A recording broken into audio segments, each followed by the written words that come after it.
Geneviève.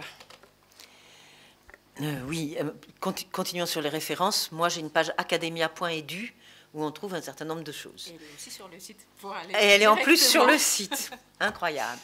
Eh bien, ça me permettra de remercier la Fondation Gabriel Péri, parce que c'est une descendance de cette liste Bouge l'Europe à laquelle j'appartins jadis, de 99 à 2004, puisque j'étais la féministe société civile de service, si je puis dire, sur la liste Bouge l'Europe de Robert Rue.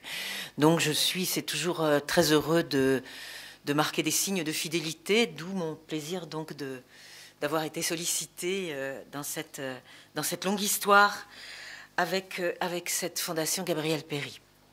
Ça, c'est pour la première chose. La deuxième, c'est finalement l'intitulé « Le retour d'une question politique » me va très très bien, et c'est cela que je voudrais commenter.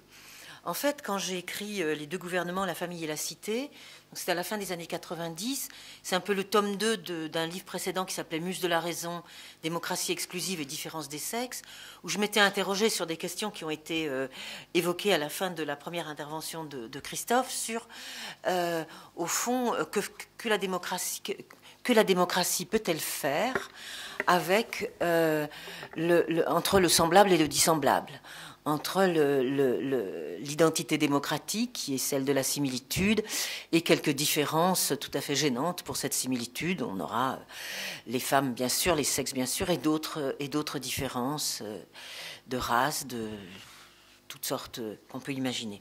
Donc là, c'est au cœur d'une difficulté philosophique, ce qui fait qu'on peut d'entrée de jeu écarter ce qui fait problème pour certains aujourd'hui, qui serait la question de l'ordre de la confusion des sexes. La confusion des sexes, c'est pas une nouveauté liée au mariage pour tous, à l'homosexualité reconnue, ou Dieu sait quoi. C'est structurel à la pensée du semblable. Que fait-on si tout est... Il y en a, des écrivains d'il y a 200 ans affirmaient déjà qu'on n'aurait plus que de l'amitié et non plus de l'amour si on voyait les hommes et les femmes comme trop semblables ou tout simplement désemblables. Résultat, on peut écarter comme ça toute une série de débats qui ne sont que de la ritournelle, c'est-à-dire du refrain, finalement énoncé de manière matricielle par les débuts de l'ère démocratique. Alors, maintenant, je voudrais effectivement me servir du travail que j'avais fait pour les deux gouvernements, qui était, au fond, une question que je me pose parce que moi, je travaille sur l'histoire de la pensée féministe, donc sur la question de l'égalité, question de la liberté. Hein, je ferai bien une petite question sur la libération sexuelle par rapport à l'intervention qui vient d'être faite, parce que comme c'était mon histoire d'où je pouvais me reconnaître, la question de la subversion sexuelle fait aussi partie de l'affaire de la contraception et du reste. Mais bon, pour le moment, je liée à cette question de l'égalité plus que de la liberté.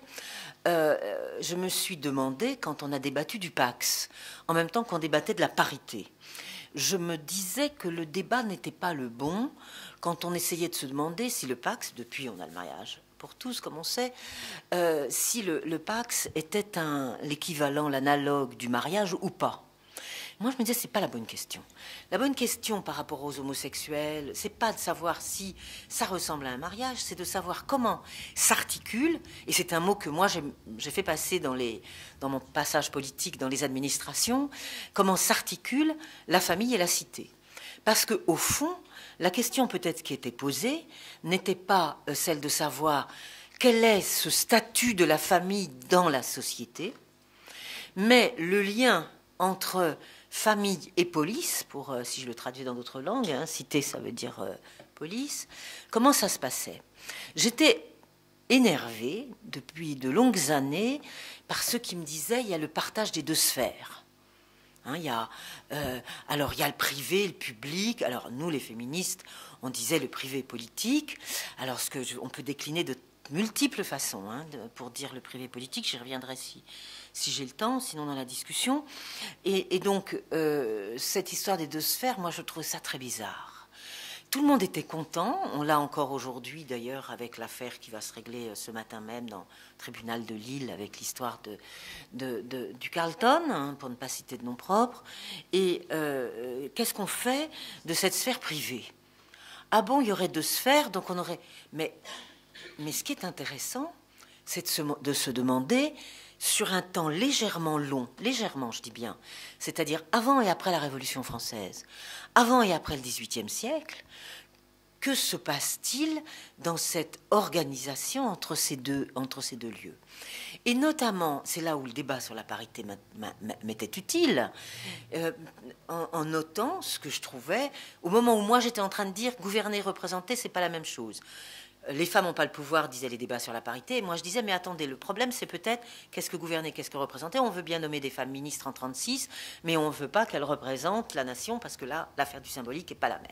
Bon, j'ai développé ça par ailleurs, mais du coup, ça m'obligeait, en dissociant gouverner, représenter, de voir que sous l'Ancien Régime, on employait gouvernement aussi pour l'espace familial, gouvernement domestique. Ça m'a ouvert des horizons formidables. Et ça me permettait, moi, de répondre à la question du Pax. La question n'était pas de savoir si les familles, c'était une addition d'individus, 1 plus 1 plus 1. Alors, on a vu des magnifiques images, moi je les voyais en face tout à l'heure, du nombre de familles, alors comment on fait le nombre d'hommes, le nombre de femmes, etc., etc. Mais que ce n'était pas, justement, l'addition des individus, la question de la famille, et si on avait envie qu'il y ait du Pax, c'est parce que c'était, de la même façon dans l'espace public, un espace politique, c'est-à-dire un espace où on répartissait les pouvoirs, gouvernement domestique. On répartissait les pouvoirs entre l'homme, la femme ou 2 hommes, 2 femmes. Donc, ce qui était intéressant, c'est de dire on veut pouvoir faire des gouvernements domestiques. Non pas on veut pouvoir faire comme du mariage, mais on veut pouvoir faire du gouvernement domestique avec l'autorité qui va avec sur les enfants, etc. Histoire très ancienne, lisez De Bonald, donc postérieure à la Révolution française, et vous expliquera que l'homme est le roi, la femme le ministre et l'enfant le sujet. Tout va bien. Parce que le gouvernement domestique peut être aussi pensé en termes démocratiques et pas en termes monarchique. C'était au fond ça dont j'étais en train de me rendre compte. Et alors du coup j'ai continué à aller voir comment les penseurs du contrat social, donc dans cette promenade ou enquête que je faisais, comment s'étaient débrouillés les penseurs du contrat social, et notamment toujours le meilleur, ou disons un des meilleurs, pour ne pas être chauvin, Rousseau. Rousseau, il dit très justement, au livre 3 du contrat social, et c'est beaucoup plus développé dans les brouillons du contrat social qu'on trouve dans l'édition de la Pléiade facilement, Rousseau dit « c'est un sophisme très familier de comparer le gouvernement civil et le gouvernement domestique.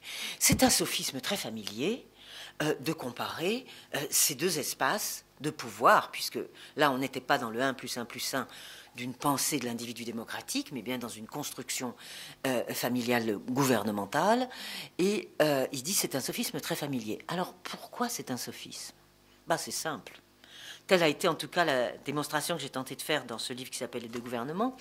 C'est assez simple. C'est que sous l'Ancien Régime et avant la pensée du contrat social, si la famille est la cellule donc, du patriarcat paternel, avec ce pouvoir du père, que Rousseau remet tellement en exergue dans les fameux brouillons que j'évoquais, on a à ce moment-là l'idée que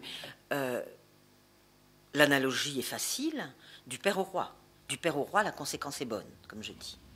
Donc du père au roi, la conséquence est bonne. On a des systèmes analogiques, on peut avoir même des gouvernements analogiques, et en même temps, ce qu'on a appelé le patriarcat. Parce que moi, je n'emploie pas cette terminologie-là aujourd'hui, contrairement à certaines de mes amies féministes, parce que je pense qu'en tout cas dans le pays où nous sommes aujourd'hui, géolocalisé comme je suis aujourd'hui en France et à Paris, la société n'est pas patriarcale. Ça ne veut pas dire qu'il n'y a plus de domination masculine ou de hiérarchie des sexes, tout ce qu'on veut. Mais la question du patriarcat renvoie quand même à une réalité liée à celle du pouvoir du père. Et que comprend Rousseau? Et là, la suite va être magnifique. Tocqueville, Alain vont vous l'expliquer encore mieux. Que comprend Rousseau? Mais c'est que si on fait le contrat social, la question va être que du gouvernement civil au gouvernement domestique, la conséquence pourrait être bonne. Et si la conséquence peut être bonne, alors on introduirait l'égalité dans la famille. Pas possible. Impossible. Donc c'est un sophisme, la comparaison. Donc l'analogie est un sophisme. Et voilà, moi je commence à comprendre ce que c'est que la construction des deux sphères. C'est pas une affaire qui aurait le privé et le public. On va y revenir, avec ce que c'est, mais avec le fait qu'ils ont compris. Et chez Tocqueville, c'est magnifique. C'est magnifique parce que lui est beaucoup plus, disons, disponible à l'émancipation des filles et des femmes, notamment via la question américaine, où il en perçoit la dynamique sociale, mais en même temps, il arrêtera les choses dès qu'il s'agit que ce qui peut avoir lieu dans l'espace public aurait lieu dans l'espace privé, à savoir la construction de l'égalité des sexes. C'est pourquoi Rousseau dira, dans sa dédicace au discours sur l'inégalité, que les femmes sont, expression que j'ai souvent rappelée, la précieuse moitié de la République. Précieuse moitié de la République, bah oui. Moitié de la République parce qu'elles font la famille pendant que l'homme fait la cité, c'est notamment les lois, si on passe en termes de démocratie à République. Et cette précieuse moitié, bah, c'est bizarre le mot précieux par rapport à moitié. Ça veut dire que précisément cette moitié-là reste dans l'ombre de la chose publique, puisque c'est de la res publica dont il s'agit. Donc ce côté bancal va être posé d'entrée de jeu pour qu'on ne fasse pas rentrer l'égalité dans la famille. Et c'est ce qui se passe. C'est ce qui se passe. Donc Tocqueville le voit bien, mais un penseur du XXe siècle, prenez Alain, vous vous régalerez. Parce qu'il vous expliquera très très bien, il est tout à fait aristotélicien, comment il faut maintenir le pouvoir du père, comment la famille n'a rien à voir avec les questions démocratiques, il ne faut pas tout mélanger, quoi. Et qu'a fait l'histoire? Qu'a fait l'histoire de l'émancipation depuis 2 siècles? Bah, le contraire. L'histoire a précisément introduit progressivement l'égalité dans la famille. Vous l'aurez dès les remontrances et les résistances et les révoltes des femmes, et pas que des femmes, au début du XIXe siècle, face au Code civil. Ah oui, on dit dans l'article 212 qu'il faut que les époux se doivent mutuellement, etc. Mais l'article suivant dit que la femme doit suivre son mari. Alors, mutualité ou pas mutualité? Symétrie ou pas symétrie? Ça, on est en 1830, tout le monde voit bien la contradiction. Et si vous prenez l'histoire du droit civil et du droit familial, vous découvrez clairement qu'en 200 ans, nous avons introduit l'égalité dans la famille. Alors, tout simple, je vous prends les 3 dernières dates, par exemple, ou les 4 dernières plutôt. 65, droit à l'activité professionnelle sans autorisation maritale. Vous savez que ça ne date que de ce moment-là, la plupart d'entre vous le savent sans doute ici. Ça veut dire quoi? Ça veut dire qu'il y a là indépendance des 2 personnes dans l'espace familial. Il est question de plus d'autorisation maritale. Vous aviez 38 aussi, c'était encore la même chose. 1985, loi relative à l'égalité des époux dans la gestion des biens et de la famille et des enfants. 85, mais c'est hier. Moi, je suis déjà mère de famille à ce moment-là. Et puis 93, loi affirmant le principe de l'exercice conjoint de l'autorité parentale à l'égard de tous les enfants. Symétrie de l'autorité parentale. Symétrie des biens. Et maintenant, on a la symétrie de la transmission du nom. Ce que je n'ai pas eu, moi, bien que je l'ai pratiqué, pour mes enfants. Donc, c'est hier, c'est tout à l'heure, que nous avons eu le peaufinement d'une certaine égalité dans la famille, par rapport à l'indépendance de la femme et par rapport au partage des multiples affaires. Donc c'est ça, moi, qui m'intéressait par rapport au Pax, puis par rapport au mariage. C'est au fond, à ce moment-là, il faut un gouvernement domestique. C'est-à-dire, on se met autour de la table, qui fait quoi demain, qui fait les courses, qui sort ce soir, qui a telle activité, qui a telle profession, qui voyage pour son boulot et moi je vais te suivre ou pas, etc., etc. On connaît tous les aléas, toutes classes confondues qu'on peut trouver dans cette affaire. Donc au fond, Rousseau, il avait trop bien compris ce qui allait se passer. Alors, ça, c'est le point qui m'intéresse. Il avait trop bien compris. Tocqueville avait extrêmement bien compris. Alain, le philosophe, et je pouvais vous en citer d'autres, mais je prends ces 3-là parce que ça fait 3 siècles. Ils étaient d'une lucidité folle. Mais Locke l'avait déjà compris aussi. Ils étaient d'une lucidité folle parce qu'ils comprenaient qu'il fallait sortir la famille d'un espace contractuel où la question de l'égalité et de la liberté serait un enjeu. Ils ont perdu. Donc nous avons là, nous, les derniers avatars de cette affaire, avec des luttes contre le fait qu'il faudrait sauver donc, la famille anthropologique occidentale, telle qu'on l'a vu récemment. Ça, c'est le premier point qui est important. Mais le deuxième point, qui renvoie aussi alors qui n'est pas seulement juridique, parce que là je m'en suis tenue à la question du contrat et à la question du droit. L'autre problème, évidemment, est celui de ce qu'on appelle aujourd'hui la transparence. On est en train de perdre absolument toute possibilité d'être caché où que ce soit, même y compris ce matin, puisque nous sommes filmés, quoi qu'on fasse. Peu importe, ça veut dire que je ne peux plus parler sans être caché. C'est-à-dire que c'est projeté. Il y a 4 jours, j'étais en Espagne, c'est déjà projeté dans les réseaux mondiaux. Bon, donc, il y a là, on a une perte disons, de privacy et peut-être, c'est là où, bon, ça c'était une blague, mais la question devient à ce moment-là de la frontière. Alors, je pense des gens comme Hannah Arendt ont beaucoup pensé aussi ça, entre le privé et l'intime. Mais pour ce qui est du privé, tel que nous l'avons par exemple formulé dans les années 70 avec ce slogan le privé est politique, mais c'était aussi de manière plus insolente prolétaire de tous les pays qui lavent des chaussettes, qui posait toujours quand même un petit problème et qui n'a pas cessé d'ailleurs, quel que soit le nom qu'on donne aux prolétaires aujourd'hui. Par exemple, cette histoire du privé politique, on le retrouve évidemment dans tous les débats qu'il y a eu sur la sexualité. Donc j'en viens aussi à ce qui a été ce débat sur la sexualité ou la vie privée, etc. Et là, moi, pour ma part, ce que je propose, c'est pas de crier, d'avoir des cris d'orfraie sur le thème le privé n'est plus privé, n'est plus protégé, bien que j'ai fait la petite virgule là il y a quelques instants, mais de savoir entre l'intime et le privé ce qui se passe et ce que le privé peut avoir récupéré aussi d'une pensée de l'égalité. Et à ce moment-là, pour ma part, moi j'ai choisi de travailler sur 2 objets différents dans mon parcours, qui renvoyaient à ces questions, donc non pas de d'énoncés institutionnels, mais de pratiques, venant aussi d'énoncés éventuellement institutionnels, enfin d'énoncés politiques plutôt qu'institutionnels, qui est la pratique de l'égalité, à travers 2 thématiques pour moi. L'une, c'était il y a longtemps, celle sur le service domestique, puisqu'elle avait été soulevée par le féminisme, c'est-à-dire comment le privé est politique, mais alors comment construit-on l'émancipation à l'intérieur du privé, et la question du consentement, c'est-à-dire, au fond, comment se joue la question des consentements s'ils sont égaux.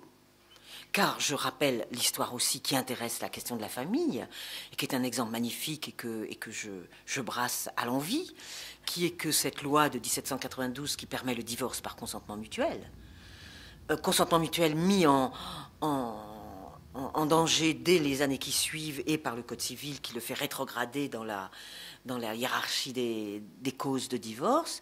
Divorce interdit en 1816 par ce de Bonald qui a une pensée de la famille très précise, qu'on retrouvera en partie d'ailleurs chez Durkheim, il ne faut pas s'y tromper. Durkheim, le consentement mutuel, ça, il n'aime pas du tout. 80 ans plus tard. Et puis, cette loi pour le divorce qui revient pour faute en 1885, et nous n'aurons le consentement mutuel rétabli qu'en 1975. 2 siècles après la Révolution française. Là encore, notre génération, la mienne en tout cas. Donc, ça veut dire que la question de la famille, c'est du point de vue aussi des pratiques de l'égalité démocratique autour de tous ces objets que moi j'ai par ailleurs choisi d'identifier plutôt que de dire qu'est-ce que la famille, qu'est-ce que n'est pas la famille, mais comment fonctionne la famille à partir du moment où on est rentré dans cette ère démocratique qui voulait tellement séparer les 2 choses. Alors, c'est pour ça que j'avais proposé, donc dans les milieu des années 90, le terme d'articulation dans une discussion assez serrée avec mes amis sociologues et politistes sur le mot conciliation. Si vous dites conciliation, à ce moment-là, vous supposez de la guerre, vous supposez des oppositions. Et on sait bien que dans la réalité, il peut y avoir opposition. Mais c'est une vision qui intègre le fait que quelque chose n'est pas possible. Si moi je pense à partir de l'émancipation, y compris par exemple de la libération sexuelle, comme je le disais tout à l'heure, mais aussi de ce qui se passe entre les 2 gouvernements, entre la famille et la cité, à ce moment-là, je propose un terme positif qui est le terme articulation, ce que j'avais proposé à l'époque, notamment dans ce livre, mais dans d'autres interventions, c'est-à-dire si j'articule, c'est que je suppose que quelque chose est possible. Si je concilie, c'est que je suis seulement dans l'idée qu'il faut que j'aménage, et en même temps, je reconnais que c'est 2 choses qui ne sont pas censées aller ensemble. Donc, voilà, je restitue tout cela pour... peut-être il faut que je m'arrête là. Oui. Il faut qu'on c'est ça. Un petit peu. Voilà, non, donc je vois l'heure exactement tourner. Donc, je terminerai là-dessus. C'est une pensée qui part du principe de qu'est-ce que l'émancipation et non pas comment faire avec la domination. Ça, c'est un enjeu que je peux avoir dans ce qu'on appelle désormais les études de genre avec beaucoup de mes collègues, parce que avec la pensée de l'émancipation, on est amené d'une part à faire de la généalogie. Et c'est vrai que quand moi j'ai découvert combien il avait fallu, non pas construire la famille comme ceci ou comme cela, mais surtout construire cette précieuse moitié de la République qui n'aurait rien à faire avec le reste de la République, que quelque chose avait changé. En tout cas, dans cette partie du monde, dans cette histoire de cette partie du monde. Donc, à partir de là, des choses s'ouvrent dans la pensée de ce qu'on peut faire.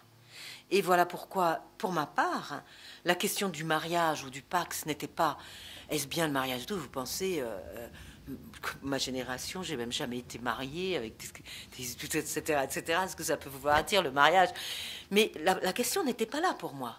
La question, c'est comment on organise ces gouvernements domestiques, quelles que soient les compositions de cet espace, qui est un espace effectivement familial, privé, etc., en distinguant bien deux questions, donc la question de la famille et la question du privé, mais qui sont une seule et même chose aussi, bien entendu.